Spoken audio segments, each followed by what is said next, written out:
Hello, this is Suna Senman, and I'm bringing you A Course of Love, Lesson 20.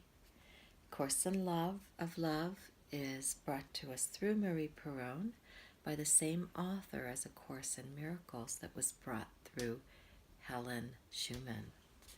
So Lesson 20 is going to begin this chapter 4, Love's Equity.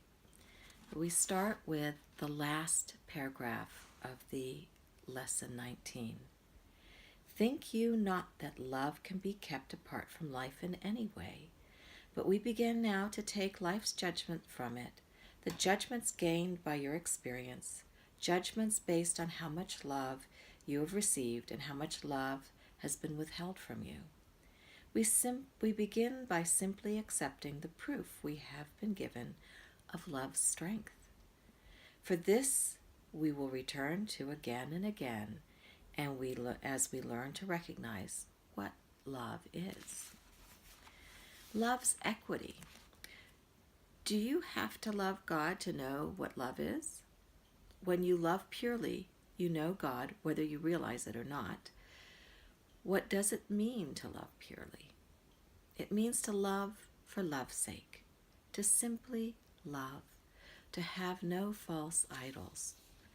False idols must be brought to light, and they're seen as the nothing that they are before you can love for love's sake. What is a false idol? What you think love will get you. You are entitled to all the love would give, but not to what you think love will provide for you through its acquisition.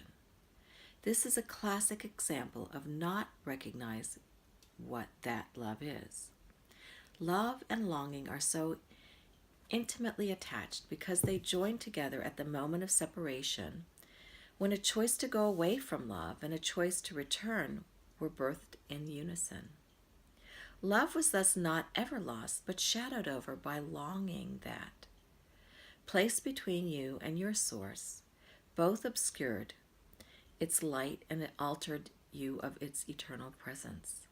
Longing is your proof of love's existence. For even here, you would not long for what is not remembered. All your long search for proof of God's existence ends here when you recognize what love is. And with this proof is proof of your existence established as well. For in your longing for love, you recognize as well your longing for yourself. Why would you wonder who you are and what your purpose here is about, if not for your recognition, given witness by your longing of what you fear you are not, but surely are? All fears end when proof of your existence is established. All fear is based on your inability to recognize love, and thus who you are and who God is.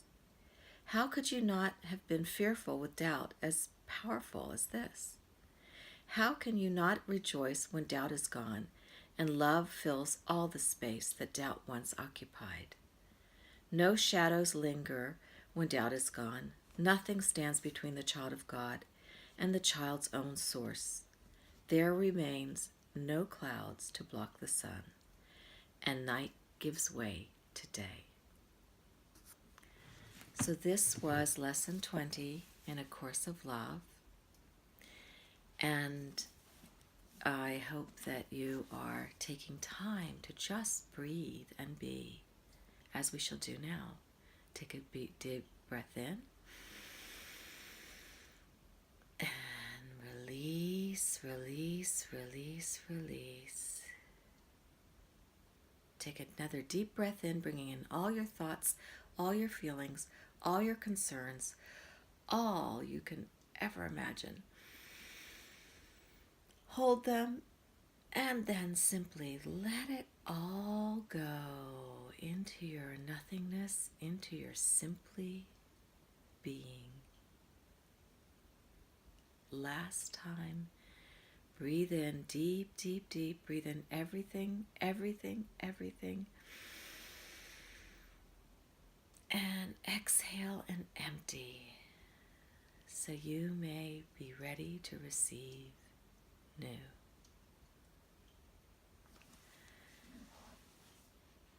If you enjoy A Course in Love, it's probably guiding you to more deeper understanding.